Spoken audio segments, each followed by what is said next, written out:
Capital TV का खास show UP का दंगल देख रहे हैं आप। मैं हूं आपके साथ सोनाली। आज यूपी के दंगल में सबसे पहले बात करेंगे हिजाब विवाद पर। राकेश टिकैत की देशवासियों को नसीहत की। कर्नाटक के स्कूल और कॉलेजों में हिजाब को लेकर छिड़े विवाद के बीच किसान नेता राकेश टिकैत ने टिप्पणी की है। तो वहीं दूसरी खबर की बात करें तो सुबसपा के अध्यक्ष ओम प्रकाश राजभर ने यूपी के सीएम योगी आदित्यनाथ पर एक बड़ा आरोप लगाया है। उनका आरोप है कि सीएम योगी उनकी हत्या कराना चाहते हैं। तो आज यूपी के दंगल में इन्हीं दो खबरों पर चर्चा करेंगे। चर्चा के लिए हमारे साथ स्टूडियो में मौजूद हैं कैपिटल टीवी के editor in chief doctor Manish Kumar. Doctor साहब बहुत बहुत स्वागत है आपका। धन्यवाद। तो सबसे पहले बात करते हैं राकेश टिकैत की हिजाब विवाद को लेकर टिप्पणी की। कर्नाटक के स्कूल और कॉलेजों में हिजाब को लेकर छिड़े विवाद के बीच किसान नेता राकेश टिकैत ने टिप्पणी की है। उन्होंने हिजाब पर छिड़े विवाद को गैर जरूरी करार दिया है। राकेश टिकैत ने सोशल मीडिया प्लेटफॉर्म कू पर पोस्ट करते हुए लिखा, हिजाब पर नहीं देश में बैंकों के हिसाब पर आंदोलन करो मेरे प्यारे देशवासियों। यही हालत रही तो देश बिकते देर नहीं लगेगी और हम ऐसा होने नहीं देंगे। हिजाब विवाद को लेकर राकेश टिकैत की टिप्पणी अहम है क्योंकि वो अक्सर ऐसे मुद्दों को हिंदू मुस्लिम का मसला बताकर टालते रहते हैं। डॉक्टर साहब, पहले राकेश टिकैत ने कहा था कि हिंदू मुस्लिम नहीं चलेगा चुनाव में, अब उनका ये बयान क्या चाहते हैं वो? देखिए, सबसे पहले तो राकेश टिकैत को ये बताना चाहिए कि अचानक से उनमें जो सेक्युलरिज्म का ये जो जोश आया है, तो वो किसान आंदोलन के मंच से वो अल्लाहू अकबर इसकी बातें वो क्यों कर रहे थे? अब हिजाब का मसला आया है तो ये कह रहे हैं कि भाई नहीं, किताब और हिसाब का मसला होना चाहिए, हिसाब मांगो, हिजाब जो है वो बिल्कुल बेकार है। दो चीज़ें हैं। राकेश टिकैत समाजवादी पार्टी के लिए बैटिंग कर रहे हैं। वो बैटिंग क्यों कर रहे हैं वो जाने, उनका अधिकार है, लेकिन खुल के आना चाहिए। आज एक और खबर आई कर्नाटका से।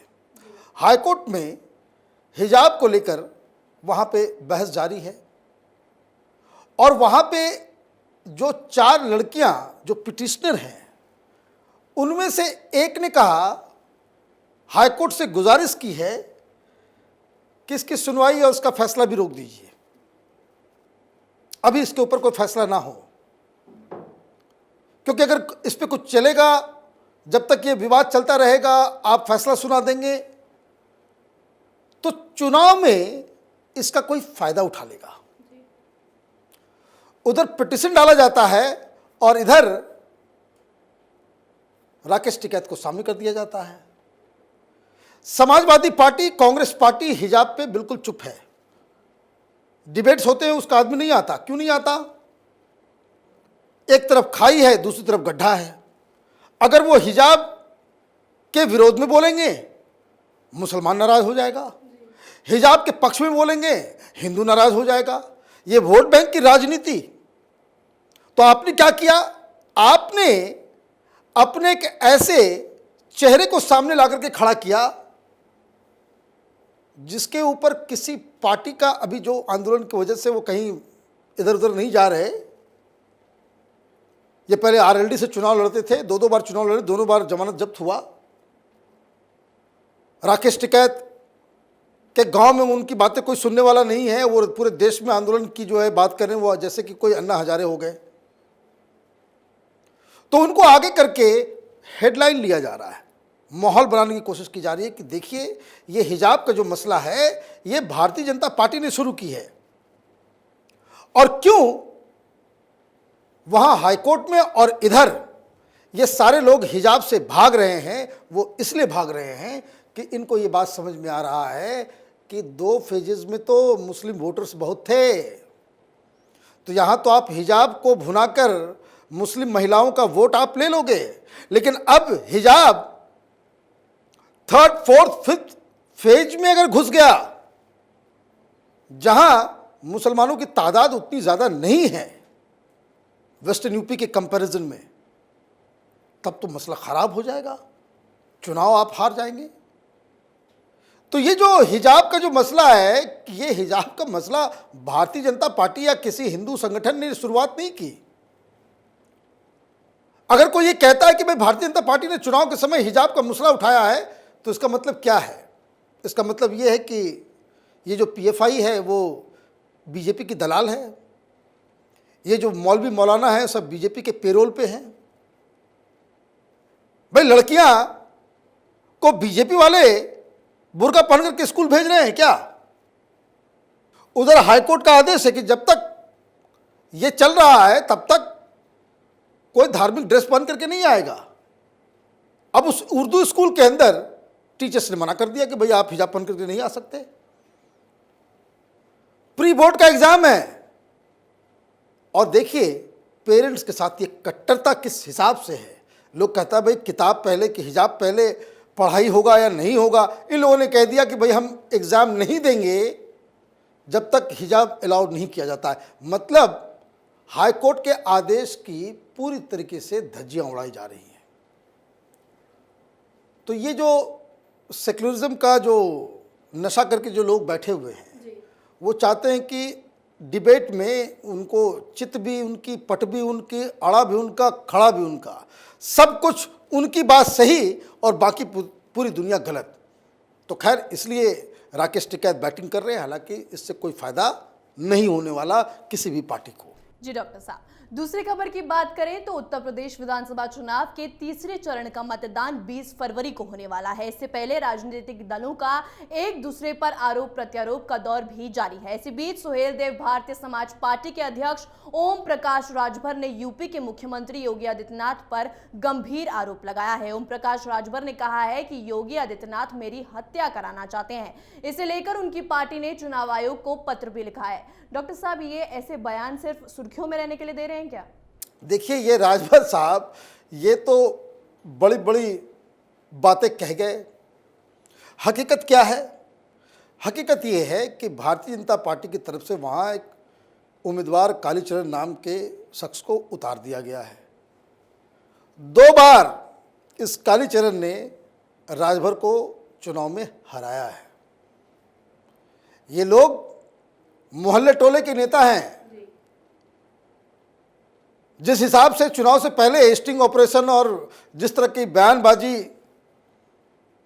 ओवैसी के साथ मिलना जुलना सब कुछ ये कर रहे थे और इनको लगा कि बहुत माहौल इनके फेवर में, ये तो किस तरीके से 5 मुख्यमंत्री 5 साल में और 20 उप मुख्यमंत्री, इसकी घोषणा ही राजभर ने की थी ना कि उनके पास पूरा फॉर्मूला है।